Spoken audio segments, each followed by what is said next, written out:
Di video ini kita akan melihat gimana cara membuat halaman statis di CodeIgniter. Seperti sebelumnya di bagian root, dia akan memanggil controller yang namanya welcome sekarang pada defaultnya. Kita akan ubah biar kita bisa sambil belajar.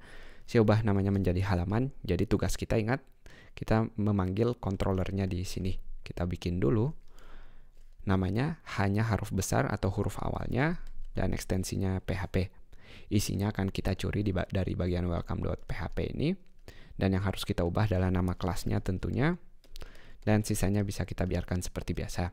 Artinya kalau sekarang kita refresh halaman CodeIgniter-nya, kita akan lihat halaman yang sama seperti sebelumnya. Lalu berikutnya kita akan nambahin satu fungsi baru karena kita nggak mau sama seperti ini. Saya akan panggil satu fungsi namanya view di sini, di mana view ini tugasnya manggil halaman lain yang kita nggak langsung manggil nama filenya di sini, tapi biar lebih rapi kita taruh di folder. Anggap nama foldernya nanti pages, lalu kita panggil namanya test, misalnya nama filenya jadi nanti test.php. Tapi sebelumnya kita mau ubah dulu di sini, jadi default controllernya nggak lagi langsung manggil index atau welcome message ini, tapi kita bikin default controllernya manggil apa yang ada di fungsi view ini. Untuk itu kita butuh slash nama fungsinya di sini. Jadi sekarang default controllernya akan mengarah ke bagian view ini, bukan lagi ke index. Kita balik lagi. Tugas berikutnya berarti kita bikin folder page di halaman views ini. Dan di folder page-nya kita akan bikin satu file yang kita beri nama test.php tadi. Ini halaman test.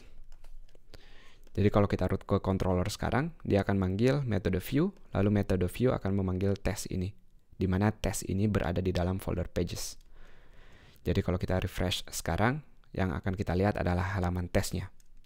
Biar nggak terlalu boring, kita nambahin sesuatu. Kita akan belajar sistem templating juga. Di dalam views ini, kita akan nambahin satu folder, namanya templates.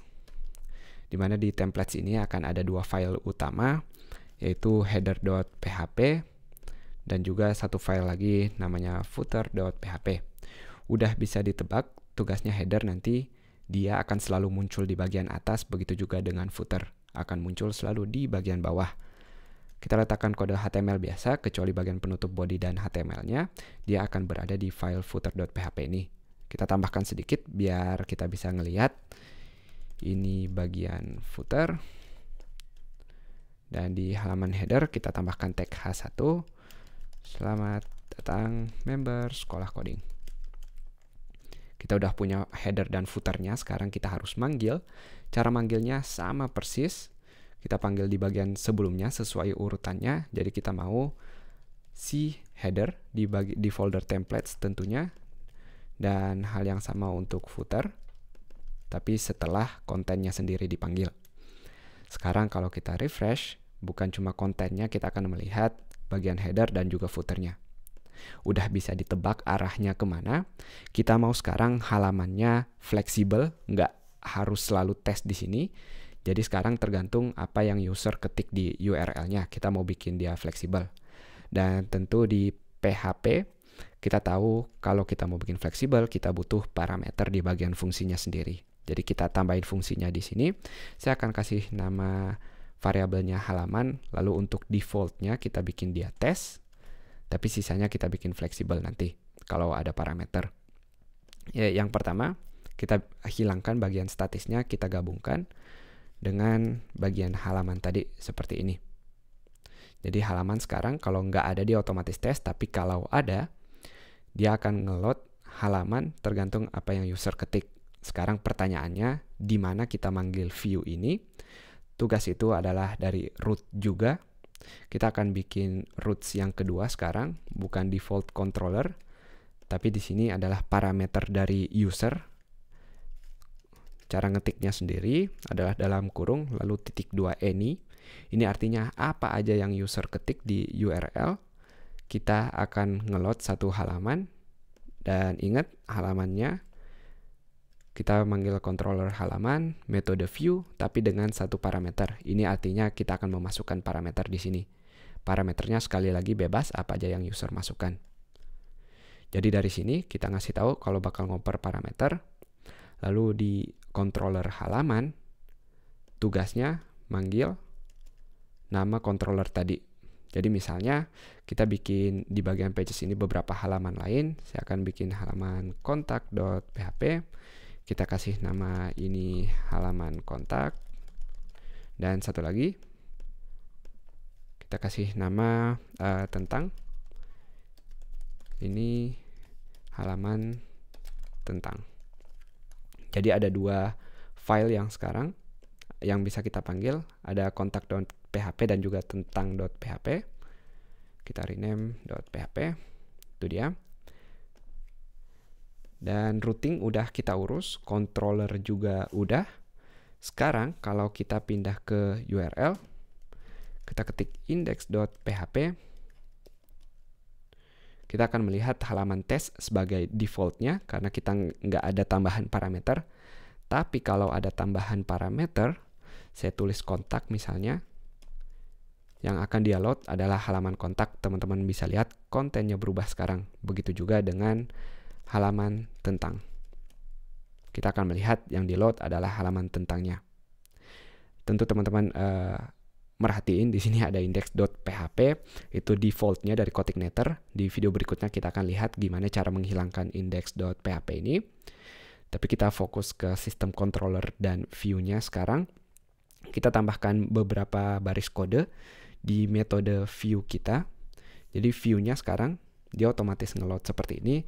Tapi ada beberapa hal yang mau saya tambahkan. Yang pertama, misalnya filenya nggak kita temukan atau nama foldernya salah. Jadi kita bikin syarat di sini, syarat if.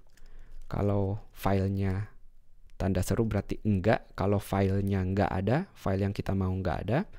Parameternya adalah path-nya, jadi tulisnya app path di sini. Lalu kita gabungkan dengan views.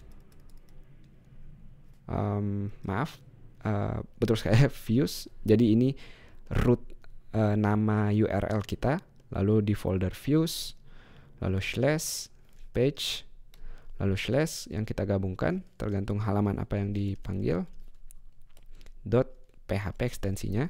Intinya dia ngecek apakah file ini ada atau enggak. Kalau enggak ada, kita akan nunjukin dengan metode default yaitu show 404. Ini ada file yang dia akan terpanggil. Kalau enggak ada halamannya, misalnya saya tulis tentang di sini, dia akan manggil halaman 404 ini. Itu dia tujuan dari baris kode ini. Lalu yang berikutnya, kita belajar gimana kalau kita mau ngoper parameter ke halaman-halaman ini. Jadi kita nggak mau bikin dia murni statis, tapi ada sedikit data meskipun bukan dari database. Kita akan kasih nama variabelnya data, lalu saya kasih key-nya title atau judul di sini. Di mana isi judulnya adalah halaman page-nya. Jadi nanti tujuan akhirnya ketika kita ngeload halaman tentang misalnya ada error tentunya. Saya hilangkan dulu bagian ini. Tentu saja nama variabelnya halaman bukan page. Errornya hilang tapi belum ada efeknya. Jadi niatnya nanti kita akan menulis nama halamannya di bagian sini. Jadi misalnya halaman tentang, maka akan tertulis selamat datang di bagian tentang. Begitu juga kalau di kontak akan ada tulis selamat datang bagian kontak. Kita bikin dia fleksibel. Jadi array ini yang nilainya adalah halaman dari sini, kita akan oper ke view-nya masing-masing. Cara ngopernya gimana? Kita tinggal tambahkan bagian koma sebagai parameter kedua dengan nilai array-nya di sini. Lalu tugas berikutnya, di halamannya sendiri, misalnya saya mengoper di sini ke bagian header-nya, maka di bagian header-nya sekarang, kalau kita buka di bagian views, lalu templates, lalu header, kita bisa ngeprint halamannya seperti PHP biasa. Lalu yang akan kita echo atau yang akan kita keluarkan adalah judulnya. judulnya sudah bisa ditebak dari mana, dari halaman ini tadi. Kita tes sekarang, kita akan lihat ini selamat datang tentang member sekolah coding. Ini maknanya kurang jelas di sini. Saya tambahkan misalnya selamat datang di halaman, lalu ngeprint apa hasilnya di sini, selamat datang di halaman tentang. Begitu juga dengan kontak. Kalau bingung, saya rangkum sedikit. Jadi sekarang kita belajar ada beberapa hal selain memanggil URL dengan metode tertentu. Yang pertama kita belajar di sini kalau user ngoper parameter, kita pakai dengan $1.